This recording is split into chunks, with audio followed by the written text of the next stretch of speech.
Transmettre pour se souvenir et ne plus reproduire les mêmes erreurs. Ce mercredi, 80 ans jour pour jour après le drame qu'a vécu le village du Mont-Saxonais, les habitants sont venus en nombre pour rendre hommage aux 3 personnes tuées par des nazis. Nous ne connaissions pas cette histoire, alors nous avons enquêté. Durant plus de 30 minutes, les élèves de CM1 et de CM2 de l'école Roger Guillermin ont narré les événements de cette journée du 3 janvier 1944. Ces informations, ils les ont recueillies auprès de ressources locales, comme des écrits, des stèles ou encore le monument aux morts. Ce qui est important, c'est de mettre les enfants en quête de mémoire pour être des passeurs d'histoire. Et pour ça, nous, ce qui nous intéresse dans l'enseignement, c'est d'utiliser la pluridisciplinarité des disciplines.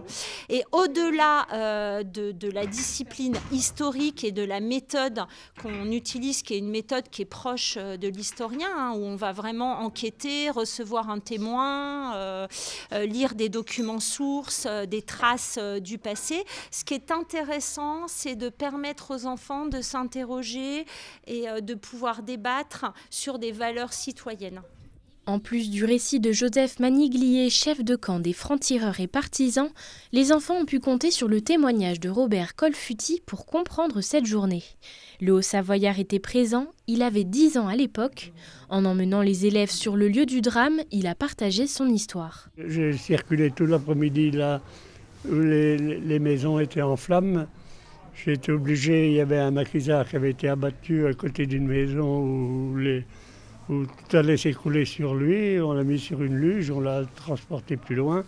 Et ce qui m'a frappé, c'est que j'avais les mains pleines de sang, que je me suis scié dans la neige. Quand j'ai dit que j'étais ému, ils ont pensé qu'il ne faudrait pas que ça se reproduise. Voilà. Les élèves ont pu découvrir plus en profondeur l'histoire qui se cachait derrière cette stèle posée juste devant leur école.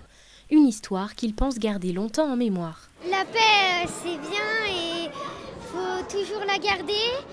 Et il faudra raconter cette histoire à tout le monde pour que tout le monde se souvienne de cette histoire. C'est important que le monde sache que les résistants, ils ont tout fait pour libérer la France.